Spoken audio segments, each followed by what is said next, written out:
कल के एपिसोड के बारे में एक दिन पहले जानने के लिए इस चैनल को सब्सक्राइब करें। दिव्यम राधिका से कहता है कि आज तुम्हारी वजह से नानी को कुछ भी हो सकता था। वो तो अच्छा हुआ कि मैं जा रहा था और मैं धुएं को निकलते हुए नानी के कमरे से देख लिया और मैं भागता हुआ चला आया, लेकिन मैं हर बार तुम्हारी गलती की वजह से किसी की जान को खतरा नहीं दे सकता।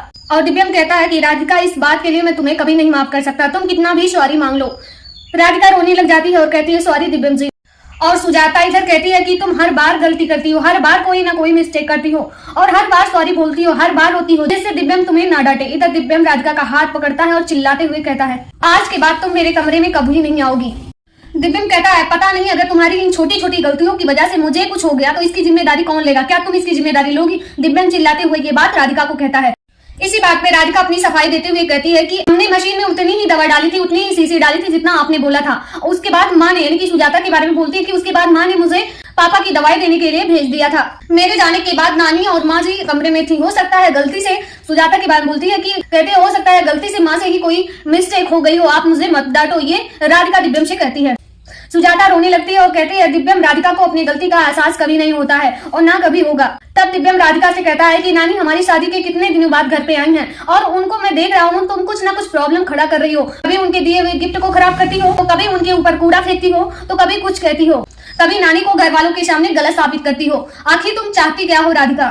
तभी दादी कहती है कि दिव्यम बेटा, शायद राधिका से ही कोई गलती हो गई होगी, क्योंकि राधिका इससे पहले कोई इस प्रकार की मशीन नहीं चलाया होगा, शायद गलती से हो गया होगा, जाने दो। तब दिव्यम कहता है राधिका, तुम शायद दादी को भी अपनी तरफ कर ली हो। नहीं तो दादी तुम्हारी गलती पे तुम्हारा पक्ष नहीं लेती हैं, तुमको डांट लगाती हैं, लेकिन इस बार क्यों दादी तुम्हारा साथ दे रही है तुम? तभी सुजाता कहती है कि अब मैं तुम्हें इस घर में 1 मिनट नहीं रहने दूंगी, तुम जाओ, अपने मायके जाओ या कहीं भी जाओ। तुम्हारी वजह से मेरी माँ को कुछ हो जाता तो मैं अपने आप को कभी नहीं माफ कर सकती। राधिका रोते हुए दिव्यम से कहती है मैं आपके साथ रहना चाहती हूँ। तभी सुजाता जो है राधिका का हाथ पकड़ती है और रात में लेके हुए चली जाती है, बाहर निकालती है। तभी दिव्यम कहता है रुको माँ, इस समय राधिका को कुछ मत करो, इस समय राधिका कहाँ जाएगी, इतनी रात है। राधिका कहती है दिव्यम जी, आपको पता है कि मेरी गलती है, फिर भी आप मेरा फिक्र कर रहे हो, तो इसी वजह से आप मेरे पे विश्वास करके देखो। मैंने ऐसी कोई गलती नहीं की है जिससे नानी को प्रॉब्लम हो, ये गलती मैंने नहीं की है, ये राधिका बोलती है। तब दिव्यम कहता है कि मैं तुम्हें प्यार नहीं करता हूँ और तुम मेरी केवल जिम्मेदारी हो। जो चीज काया ने राधिका को बोला होता है सेम वही चीज दिव्यम भी बोलता है। मैं तुम्हें बेस्ट पति बनने की कोशिश करूंगा, लेकिन परफेक्ट पति कभी नहीं बन पाऊंगा। तुम मेरी केवल जिम्मेदारी हो, मेरी वजह से तुम्हें कोई तकलीफ नहीं होगी, ये दिव्यम बोलता है। राधिका सोचती है कि वो काया वाली बात सही है, यानी कि काया सही बता रही थी।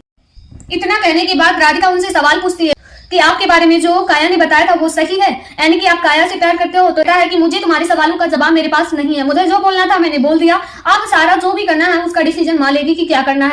तभी सुजाता धक्के मारती है घर से बाहर। तभी दिव्यम कहता है माँ, उसे चोट लग जाएगी, आराम से। तभी दादी आ जाती है और वो देखती है, राधिका और दादी देखती है बाहर केमिकल की शीशी पड़ी हुई थी जिसकी वजह से चैन काला हुआ था। तब राधिका को सारी चीजें समझ आती है और दादी को भी समझ आती है कि शायद किसी ने राधिका को फंसाया है और दादी उसे कमरे से अंदर लेकर चली आती है। आगे क्या होता है, अपकमिंग अपडेट के लिए चैनल को सब्सक्राइब करें।